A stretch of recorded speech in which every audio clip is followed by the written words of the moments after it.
Ladies and gentlemen, welcome to Beasty+MarineLord versus Wam+Puppypaw. This is once again from Salamis, or now known as Corvinus. He's organizing this arena tournament here. Prize pool of $225 is in line for these two teams. This is the winner's bracket semifinals, if I'm not mistaken, indeed. And we are going to take a look at a best of three over here. I've cast this game mode before, so I'll try to focus on the gameplay instead of actually explaining the rules. If you have any uncertainties regarding the rules, I've cast a Beasty+MarineLord set before that you can take a look at, as well as a set featuring the 3D clan. So there are some videos from which you can learn the rules. I'll put the link to the description of those anyways. Anyway, we have a first round over here in which both teams decided to just rush Castle Age. This has been the new way of playing this game mode from these pro players. When you look at the quote-unquote amateur tournament that Salami hosted, that was like a community tournament for lower elo players, this wasn't really a tendency. But in this pro tourney, we have seen this more and more. Teams just straight up rushing Castle Age, throwing away the first round for technology. Now, I loved how Puppypaw and Wam invested into a single horseman. This was a read on each other's game plan. They both anticipated each other to just play into that tech throw, as I like to call it. But Puppy went for a single horseman, so they actually secured that round. With that, they have a 1-0 lead, but you see the tech advantage is also on the side of Wam and Puppy. That's a clever way of playing this, and I wonder what Beasty+MarineLord are planning. They're almost out of time. MarineLord needs to do something here. That was awkward. I actually am wondering if MarineLord disconnected. But that's definitely weird. Anyway, that leaves us with a 2-0 lead for Wam and Puppypaw. Castle Age is now in for MarineLord as well. He was the only one that wasn't in Castle Age. I think it might be how much resources you have left, which allows you to age up, but once again, no resources being spent here by MarineLord and Beasty, and it really makes me wonder what's happening. There's no way that this is deliberate. There's a timer up here, and now they're mixing an army. Okay. I got myself very confused on this one, I'm not gonna lie. I was expecting something more straightforward for the first few minutes of the game. And it's a very high-tempo game mode, so you lose focus for a brief moment, and it's very difficult to get back. Anyway, Spearman plus Crossbow is the composition over here for Beasty+MarineLord. Beasty does have a lot of those Abbasid Spears out. They're supported by the Crossbows, and the Crossbows find very good angles to shoot at those Men-at-Arms from. Men-at-Arms, they can't really do much against these Spears, and now the Arbaletria are being focused down by the Spears. This is a good composition for Beasty+MarineLord. If it was only Crossbow v Crossbow and you had, let's say, Men-at-Arms for Beasty, or, well, Ghulams because he's playing Abbasids, this wouldn't work so well. The Crossbows would pick off the Ghulams, and Arbaletria just beat Crossbows because they can deploy their Pavise. But with the Spearmen around, they did so much. Those Abbasid Spears, they soak up a lot of arrow fire from the Crossbows. They make sure that even if the enemy goes for Cavalry, it's not going to be a factor. And they are just good at chasing down those Arbaletriae, so even if they deploy their Pavise, it's not going to be enough. This secures the first round for Beasty+MarineLord, and now we're back on track. So anyway, one thing that's very uncertain to me is what it takes for you to age up to the next stage. For a long time, I thought it depends on the round that you're in, but we've seen inconsistent age-up times between the players into Castle Age, so I'm not exactly certain about that yet. If anyone knows, actually, I'm welcome to listening in the comment section. Anyways, battle coming up over here. Now, Men-at-Arms at Heavy Mace is available here for Wam, but they're getting focused down so quickly by the Crossbows of MarineLord. See, now Ghulams jumping onto the Crossbows over here. This time around, Beasty opted to go for the Ghulams instead of the Spearmen, and you see the big difference here.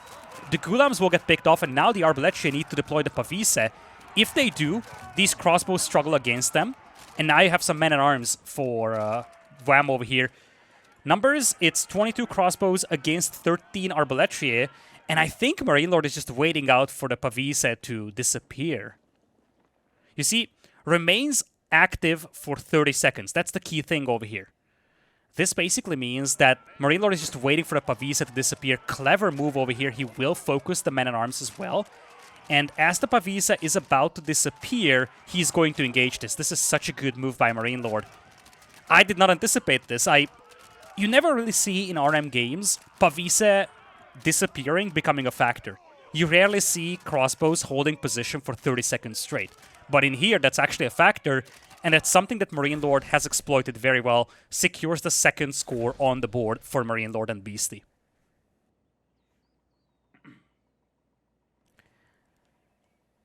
Men-at-Arms and crossbows will be the composition for Wam and Puppy again. They've been playing this comp ever since they started this tournament. Previous round as well, same composition. Arbaletier plus Men-at-Arms with the HRE. On the other side, Beasty played English in the previous round, but MarineLord played Chinese. And we have seen a heavy focus on late-game siege from MarineLord. Makes me wondering if he wants to do the same thing in this game. He started mixing in some Nest of Bees, but in a previous round, he went all the way up to 7 Nest of Bees by the final rounds. And I love this comp. This is such a good composition. Crossbows will deal with the Men-at-Arms. Nest of Bees will cause a lot of havoc as well. And like we've seen in round number 3, the Spearman is actually a great auxiliary force to this beautiful volley from the Nest of Bees. Does a lot of damage to the crossbows on the other side. Second volley coming in as well. Puppypaw trying to split away, no success so far. Yellow crossbows now working their way through the ranks of those red Men-at-Arms. Nest of Bees doing a lot of work over here, but slowly but surely those yellow crossbows are disappearing, and there is just not much left to deal with those red Men-at-Arms with. Still, most of the Arbaletier from Puppypaw are going to be gone, and the Nest of Bees are still alive. A handful of crossbows remain over here for MarineLord to clean up the Men-at-Arms with, and this is going to be sufficient for Beasty and MarineLord to secure the round. Beautiful work from Beasty shielding those leftover crossbows with the Men-at-Arms to make sure they cannot be focused down by the Men-at-Arms. These crossbows over here, these won the round for Beasty and MarineLord pretty much. At least after the second half. Nest of Bees, of course, contributed a lot, but without these crossbows, the Nest of Bees and the Spearman would have been massacred by the Men-at-Arms. With those crossbows still alive, they got rid of the Men-at-Arms, and now, for the first time in this series, MarineLord and Beasty will have the lead.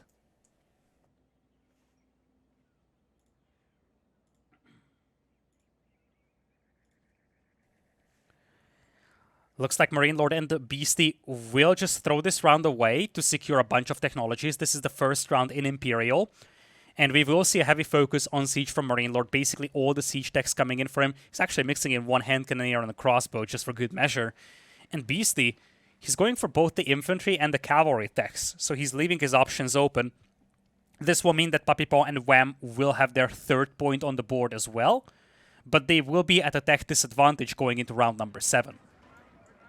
Indeed. Little group of units over here. Hero Villager charging forward.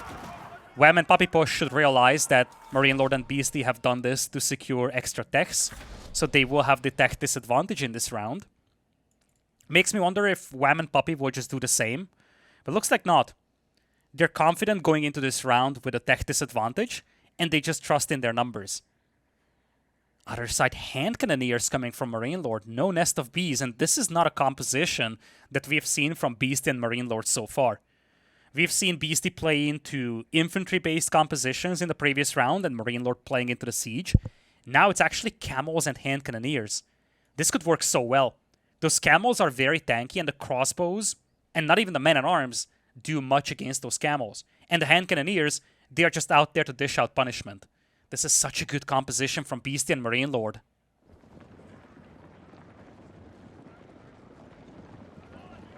You see, Camel Riders, 384 HP. They are just the raw tanks. If you're Puppy over here, you have to focus down those hand cannoneers, but it's going to be challenging with the Arbaletier. You don't do enough damage to justify that. Camel Riders, though, disappearing very quickly. This is an expensive composition for MarineLord and Beasty, and it looks like the sheer numbers coming in from Puppypaw and Wam will be enough to dominate this. This is such a tricky position. I love this composition from Beasty and MarineLord, but it seems like raw numbers will dominate this. And one of the things that is interesting to look at is that units with low HP tend to struggle in this game mode. Hand cannoneers, once that front line disappears from Beasty, they will just get massacred. The damage output is great, but you cannot keep those units alive long enough. Now, Looks like MarineLord will shift back to the siege-based composition that we've seen from him. And Beasty is just going to go full Spearman. I love this. Good luck dealing with this, but there's going to be a lot of Quoverins over here from Wam+Puppy. They are at map point right now. This is a best of 3, so even if they win this, they have to win another match like this. But this is a comp that should be able to deal with MarineLords. Quoverins, if they get rid of all these siege, and they should be able to, 3 Springolds and a single Quoverin is no match to 4 Quoverins. If you get rid of this siege, this composition from Beast and MarineLord is just abysmal compared to what you have on the other side. It's going to be very delicate. Micro Nest of Bees can get some volleys out there. But here come the Quoverins. First Quoverin goes down over here from Wam+Puppypaw, though. And the Nest of Bees, they do so much. There is just no window for Wam+Puppypaw to snipe those Nest of Bees with. And now, they're just dishing out a lot of punishment. Love this use from MarineLord and Beasty. They're actually willing to sacrifice a couple of Nest of Bees to keep the Springolds alive. And once the Nest of Bees, at least some of them have been sniped down, the Springolds deal with the Quoverins, and you still have a couple of Nest of Bees to work with. They do get a lot of damage out from those Nest of Bees, and the Spearman will be able to clean this up. Such a crazy back and forth over here. And again, this comes down to how you use your siege. If MarineLord and Beasty send the Springolds and the Quoverins forward to snipe, I think they lose this round. They were willing to sacrifice a couple of Nest of Bees to bait out the shots from the opposing Quoverins, and once those shots were made by Puppy and Wam, they could send in their own Quoverins and Springolds to get rid of them. The other thing I've loved seeing is how Beasty and MarineLord got some good value for those Nest of Bees, even before a single shot from a Quoverin was fired. A couple of volleys came out in the first couple of moments, and it did a lot of damage to the forces of Wam+Puppy. Now we are 4 apiece, so this is map point for both of these teams. Heavy infantry focus for Puppy and Wam, just brute force infantry. On the other side, heavy focus on the Nest of Bees. I don't know. I feel like the Nest of Bees can win this. But this is just such a heavy comp. You split up, you rush it, and see what you can do over here. Beast is going to have a tough job over here shielding all these siege from the Men-at-Arms, but he's doing a good job so far. Men-at-Arms getting closer and closer. They couldn't find an angle on the Nest of Bees just yet, but the Spearmen are slowly disappearing. And I think this might be enough for Wam+Puppy. Many of the Men-at-Arms are now heavily damaged, but Beasty and Puppypaw, or Beasty and MarineLord, beg your pardon, they're slowly getting cleaned up. Not many Spearmen remain, and the Men-at-Arms are still alive, or are they? It's so difficult to judge this battle, but it seems like the Men-at-Arms mess might be just enough. It's gonna be such a close battle, but it looks like Wam+Puppy will secure this round, and with that, they will secure the first game here as well. What a crazy back and forth between these two teams. Very diverse compositions, and some crazy engagements, very close ones as well. Look at all the low HP Men-at-Arms over here. In fact, you gotta be cautious of the micro over here. Beast is trying to micro his heart out, but it's gonna be just a little too short of making this a very close set over here. And we have Puppy and Wam moving on with the first point, but we will have at least one more game like this coming up, because this was only just the first game of this best of 3.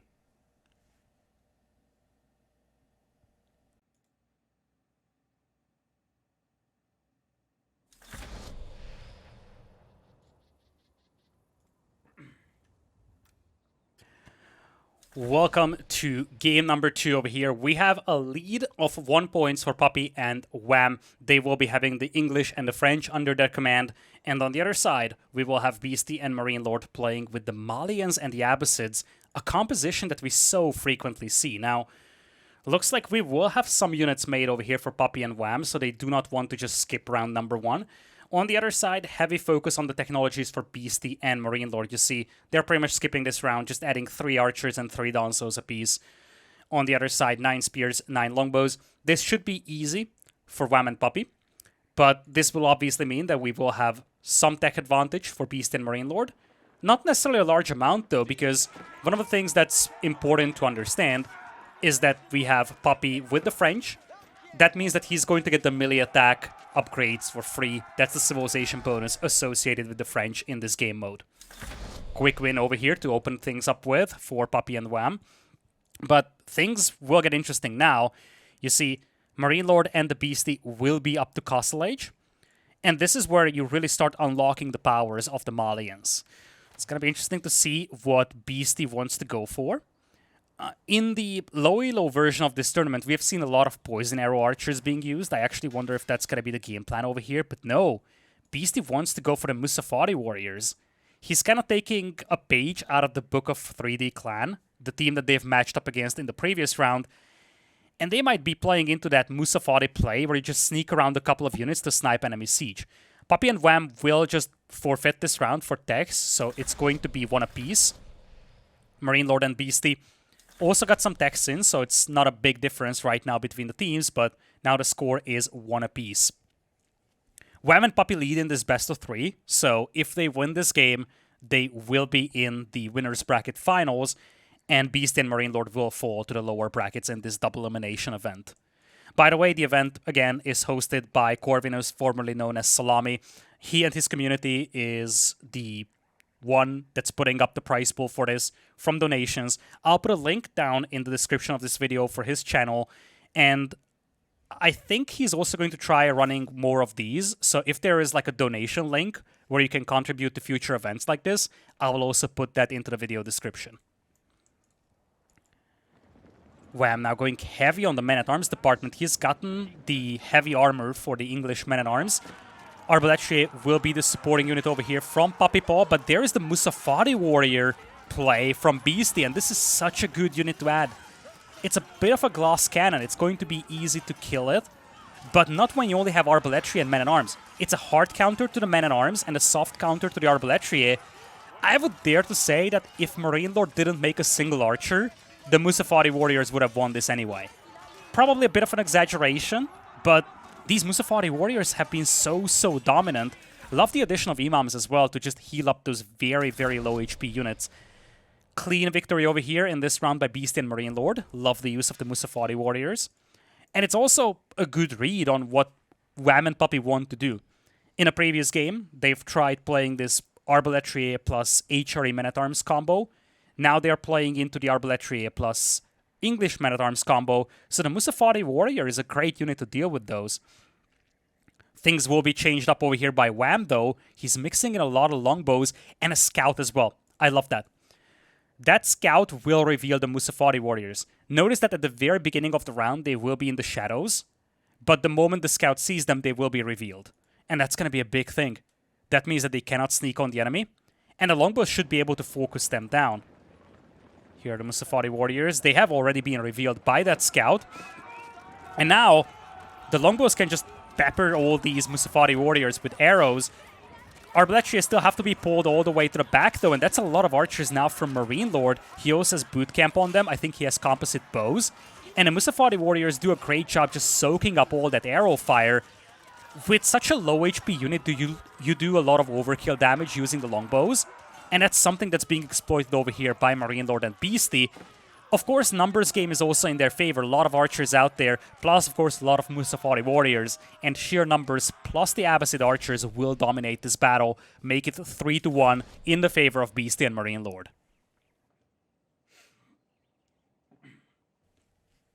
So, previous round, one of the things to look at is that, as I said, longbows will do a lot of overkill damage to those low HP Musafari warriors. So in these micro battles, you have to optimize your damage distribution. You do not want 50 longbows shooting at a single target, because then you're wasting a lot of your damage output. Instead, you want to split that fire up, but that's obviously easier said than done. Looks like Beasty is going to continue playing into the Musafari warriors, but he's also grabbing what I think is the veterancy to the sofas. Indeed it is. MarineLord will play into some camels, well, one camel specifically, to debuff the enemy cavalry. And his read is perfect, actually, because Puppypaw is playing with the cavalry. There is no royal bloodlines on these knights, so they're just standard Castle Age knights, and the Musafari warriors will do well against them. They are anti-armor units, and this is just such a good combo over here.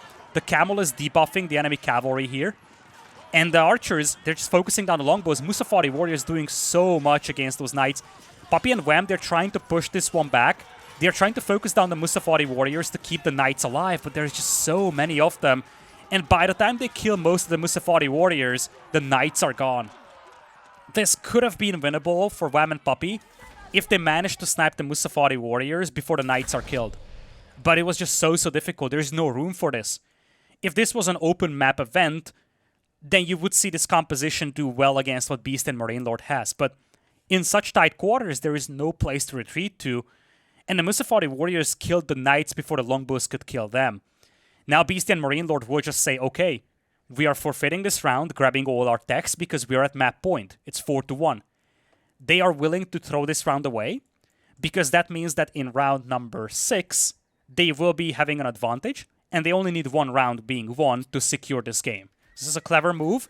This is something that's commonly done when you have like a 4-0 or a 4-1 lead, sometimes even at a 4-2.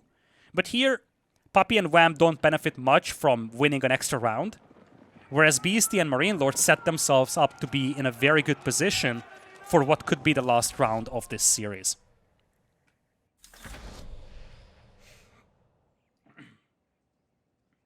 Heavy archer play here by Puppypaw. He's playing fully into the French archers. Other side, Wam is yet to mix in stuff, but he's also playing heavy into the longbows. This is so tricky. This composition is supposed to massacre the Musafari warriors, but then again, you have so many of them. And if we just see a single mangonel from MarineLord, this is going to be so difficult for Wam and Puppy. Don't forget, they are missing some technologies that Beast and MarineLord have. A Riboldaquin has been mixed in as well by Puppy. That could be devastating against those Musafari warriors, though. I don't know. I have mixed feelings about this. I feel like this is slightly better for Wam and Puppy, but I see a world in which Beasty and MarineLord secure this. Elite Musafari warriors, archers and longbows are also elite.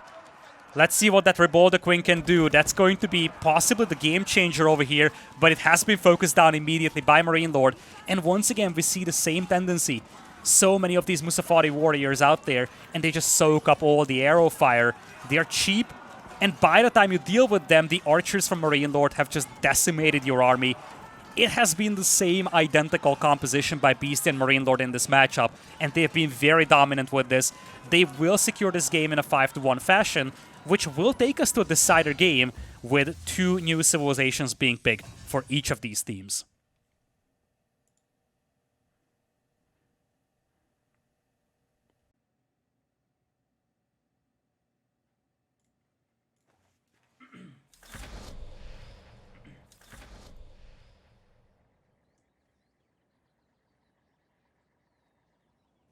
Welcome everybody to game number 3 over here.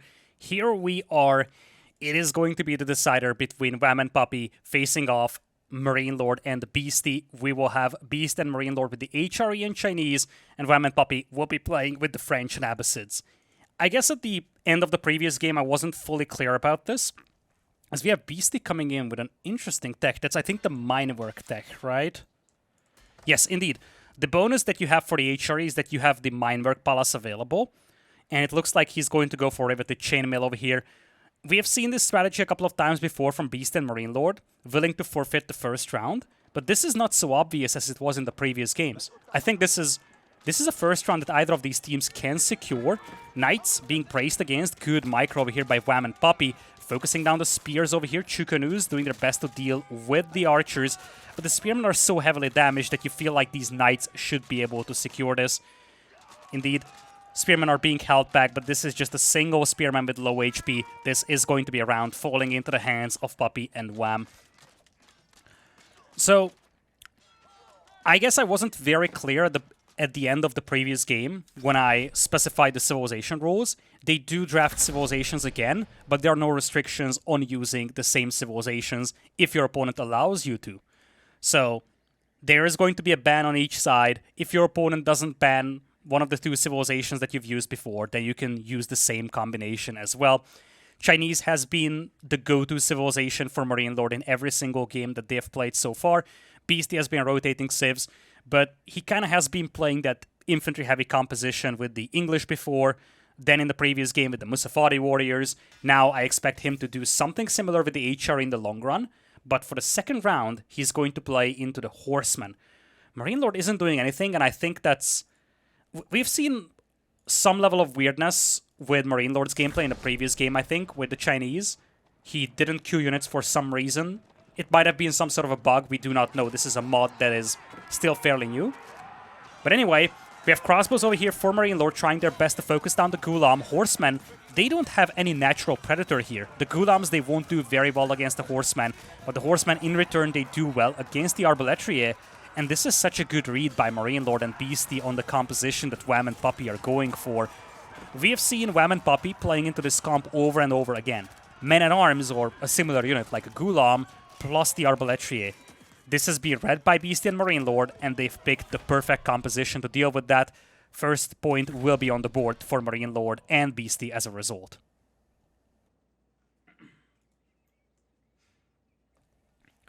Looks like Wam and Puppy will just go heavy on the text for this one. Spearman upgrades, composite bows as well. And it looks like Wam isn't even going to add any army over here. Now, if you don't make any army here... Oh, this is interesting. Let's see how much Beast and MarineLord are queuing up. It might be that both of these teams want to go heavy on the techs, and they are just like, well, we want to make some army in case our opponents also go for the techs. It's going to be very few units against very few units. Maybe we can secure this round with that. But it looks like Beast and MarineLord will be heavy on the army, so this should be pretty straightforward. I don't really like this approach from Wam and Puppy. One player going heavy on the techs, the other one basically just going army. Because... you see, Pavisa is going to help against these crossbows, but the Spearmen can still close the distance. They will do a lot of damage in melee, and you could probably just pull back the crossbows, wait until the Pavisa expires. It's not something that Beast and MarineLord will do. They will just clean this up. And with that, second point will be on the board for Beasty and MarineLord.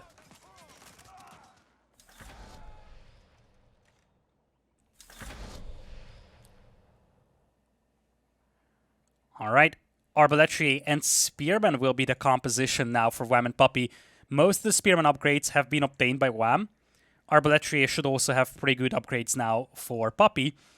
On the other side, let's see if Beasty or MarineLord think about a tech play over here. Looks like that's not going to be the case. We will have Beasty playing heavily into the Horsemen. And MarineLord is likely just going to play crossbows. He's been doing that for a while. But we're seeing some Nest of Bees being mixed in as well. That's actually a great play, and this is going to be a much-needed piece of utility here. You see, you have a lot of spears for Wam. This composition from Beast and MarineLord will die to spears and Arbaletrier, unless the Nest of Bees turns things around. This single piece of utility is going to decide who wins this round. Nest of Bees, firing the first volley over here. Not much damage done. Spearman closing distance. Just a free path to the Nest of Bees. Second volley is more successful, but the Spearmen are still alive, and they do get some good hits on the cavalry. This is such a good round now for Wam+Puppypaw. Nest of Bees got taken down very easily. They dodged most of the shots that came out of it, and the Horsemen have just been decimated. It's a cleanup, and that is going to be the second point on the board for Puppy and Wam.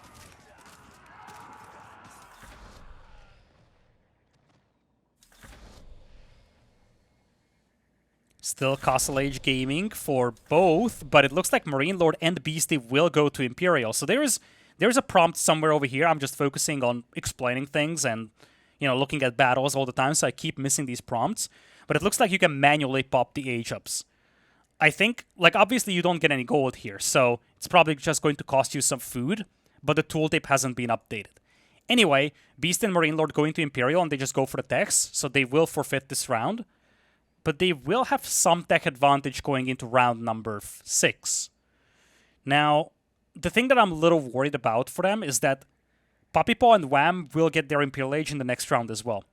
I think it works in a way that you basically get your age up at a specific round, but you can manually accelerate it if you pay some price for it.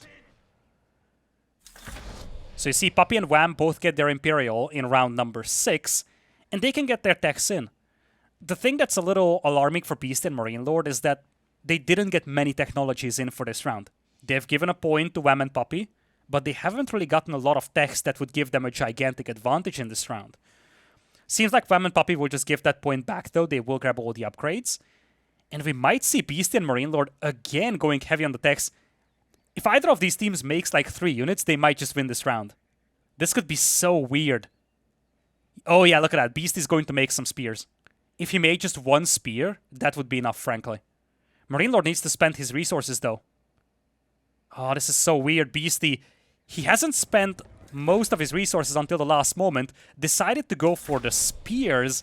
Wasn't needed because Wam and Puppy just stepped back from that round. It's going to be 3 apiece.